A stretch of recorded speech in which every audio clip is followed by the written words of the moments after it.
आज हम पढ़ेंगे क्लास 6 का चैप्टर नंबर 14 जिसका नाम है वाटर। तो हमें वाटर कहाँ से मिलता है? Where do we get water from? तो हमें ये मिलता है रिवर से, स्प्रिंग से, पॉन्ड से, वेल से, हैंड पंप से और लेक से हमें वाटर मिलता है। आपने देखा होगा जितने भी जो विलेजेस होते हैं यानी कि जो गांव होते हैं वहाँ पे जो लोग हैं पानी पॉन्ड से भी लेते हैं, रिवर से भी लेते हैं, जो कुएं होते हैं वहाँ से भी लेते हैं, हैंड पंप से भी भरते हैं।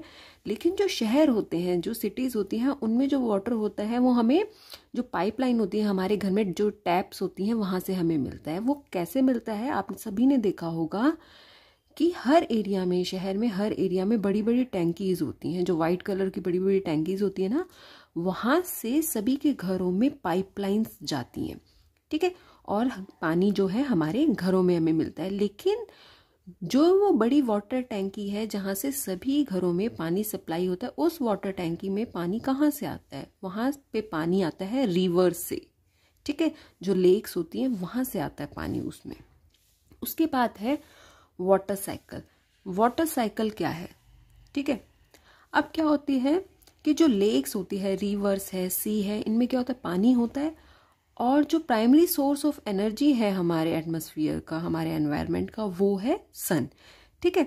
तो सूरज की रोशनी में क्या होता है कि जो लेक्स, रिवर्स और सी, इन सब में जो पानी होता है वो क्या करता है? इवेपोरेट होना स्टार्ट हो जाता है। इसके साथ साथ आपने देखा होगा जितने भी जो डेड प्लांट्स होते हैं, एनिमल्स होते हैं, आपने देखा होगा कि वो श्रिंक होते रहते हैं टाइम के साथ साथ, क्योंकि उसमें वाटर लॉस होता रहता है। वाटर लॉस कैसे होता है कि वहाँ से भी जो वाटर होता है वो इवेपोरेट होता रहता है। तो जो वाटर इवेपोरेट हुआ लेक से, रिवर से, सी से, प्लांट से, जो डेड प्लांट्स होते हैं, एनिमल से, उनका क्या होता है बाद में? वो जो वाटर है वो इवेपोरेट होके वाटर की ड्रॉपलेट्स की फॉर्म में, वाटर वेपर्स की फॉर्म में, वो कहाँ? ऊपर की तरफ चला जाता है, आसमान की तरफ चला जाता है। वहाँ पे क्या होता है? क्लाउड्स की फॉर्मेशन होती है, ठीक है।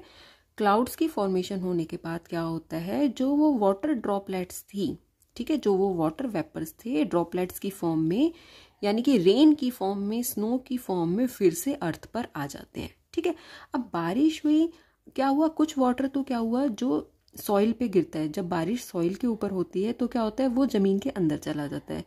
लेकिन जब बारिश कंक्रीट के ऊपर होती है तो वो ड्रेन्स के थ्रू फिर से रिवर्स में, सी और लेक्स में चला जाता है, ठीक है। तो वाटर साइकिल यहाँ से स्टार्ट हुआ, लेक्स, रिवर और सी से। उसके बाद कहाँ से? यहीं पर ही एंड होता है। तो इसलिए इसे बोला गया है वाटर साइकिल। मतलब जिस पॉइंट से स्टार्ट हुआ उसी पॉइंट पर ही आकर वाटर साइकिल एंड होता है, ठीक है। और ये कॉन्टिन्यूस प्रोसेस। नेक्स्ट है loss of water by plants. अब आपको पता है सूरज की रोशनी में क्या होता है? टेम्परेचर इंक्रीज होता है। हम कहते हैं ना धीरे धीरे गर्मी बढ़ रही है, तो टेम्परेचर इंक्रीज हो रहा है। तो जब टेम्परेचर इंक्रीज होता है ना, तो क्या होता है? जो लीफ होती है ना, पत्ते होते हैं, इनके सरफेस पे क्या होता है? स्ट्रोमेटा प्रेजेंट होते हैं, आप सभी को पता है, ठीक है। तो उन स्ट्रोमेटा के थ्रू जो वाटर होता है ना, वो इवेपोरेट होना स्टार्ट हो जाता है। तो जो ये लीफ से, ठीक है, वाटर का इवेपोरेशन होता है या फिर वाटर का लॉस होता है, उस प्रोसेस को बोलते हैं ट्रांसपीरेशन। अब नेक्स्ट है हाउ आर क्लाउड्स फॉर्म्ड। बादल कैसे बनते हैं?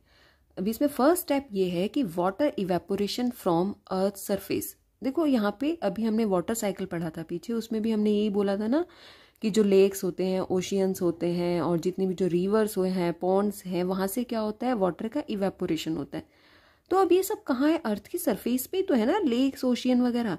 तो हम ये लिख सकते हैं ना कि water evaporation from earth surface. उसके बाद क्या है? जब वाटर का इवेपोरेशन हो रहा है तो देखो ये अर्थ सरफेस है, लेक या रिवर वगैरह जो भी है, वहां से वाटर इवेपोरेट हो रहा है और ऊपर की तरफ जा रहा है, ऊपर आसमान की तरफ जा रहा है।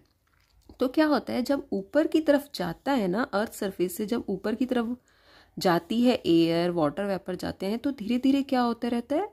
टेम्परेचर डिक्रीज होता रहता है, मतलब वो ठंडे होते रहते हैं। जो वाटर वेपर स्टार्टिंग में कैसे होते हैं? गर्म होते हैं, ठीक है। बाद में क्या होता है? ठंडा होता रहता है जैसे जैसे ऊपर की तरफ ये जाते हैं। फिर क्या होता है? Air become so cool. अभी हमने पढ़ा था एयर में क्या होता है? वाटर वेपर्स जो होते हैं ना, एयर में ही प्रेजेंट होते हैं, ठीक है।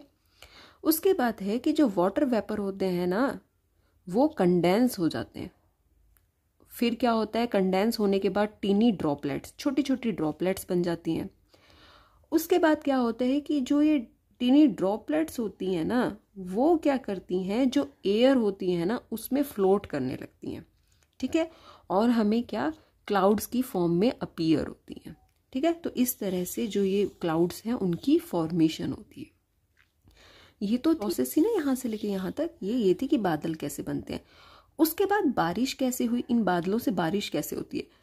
फिर ये यहाँ ये देखिए कि जो स्मॉल ड्रॉपलेट्स होते हैं ना वाटर के, ये आसपास आ जाते हैं, पास आ जाते हैं, और क्या आप करते हैं, बिग ड्रॉपलेट बना देते हैं। देखो छोटी छोटी ड्रॉपलेट्स क्या होती हैं, मिलकर एक बड़ी ड्रॉपलेट बना लेती हैं। उसके बाद क्या होती है, जब ये जो बड़ी ड्रॉपलेट्स होती हैं ना हैवी हो जाती हैं, क्योंकि बहुत सारी जो छोटी छोटी ड्रॉपलेट्स होती है वो मिलती रहती हैं, और क्या होती है, एक हैवी ड्रॉपलेट बना लेती हैं। फिर क्या होता है कि ये रेन की फॉर्म में या स्नो की फॉर्म में फिर से अर्थ पर वापस आ जाते हैं, ठीक है। अब नेक्स्ट है कि what if it rains heavily. देखो ज़्यादा बारिश होगी, बहुत ज़्यादा बारिश होती है तो क्या होता है, फ्लड हो जाता है, ठीक है। फ्लड क्या होता है, बाढ़ आ जाती है, ठीक है। तो बाढ़ आने की वजह से क्या होता है कि जो क्रॉप्स होती हैं हमारी वो डैमेज हो जाती हैं, जितने भी जो डोमेस्टिक एनिमल्स होते हैं उनको भी डैमेज हो जाता है, या फिर जो दूसरे एनिमल्स भी होते हैं अदर देन जो डोमेस्टिक एनिमल्स होते हैं उनको भी क्या होता है, डैमेज होता है, उनका भी प्रॉपर्टी को डैमेज होता है, ह्यूमन लाइफ होती है वो भी डैमेज हो जाती है, ठीक है। उसके बाद है what happens if it does not rain for a long period. अगर ज़्यादा टाइम तक, यानी कि मान लो 2 साल 3 साल 4 साल तक बारिश नहीं होती तो क्या होगा, या फिर बारिश बहुत कम होती है तब क्या होगा। देखो लेस रेन हो रही है या फिर नो रेन, तो उस कंडीशन में क्या होगा कि जो ग्राउंड वाटर है वो बहुत कम हो जाएगा। कम क्यों हो जाएगा, देखो धरती के नीचे जो पानी है वो कैसे आता है, क्या होता है कि जब बारिश होती है ना तो बारिश का जो पानी होता है वो धरती के नीचे भी जाता है, सॉइल से जो हमारी अर्थ होती है उसके अंदर परकोलेट कर जाता है, ठीक है। तो क्या होता है, तब जो ग्राउंड वाटर है उसका लेवल सही बना रहता है अगर बारिश होती है। लेकिन अगर बारिश होगी ही नहीं और ह्यूमन उसको कॉन्टिन्यूसली यूज करता रहेगा ग्राउंड वाटर को, तो क्या होगा, जो ग्राउंड वाटर है वो भी कम हो जाएगा। तो ये ह्यूमन लाइफ को, ठीक है, डायरेक्टली अफेक्ट करती है ये चीज।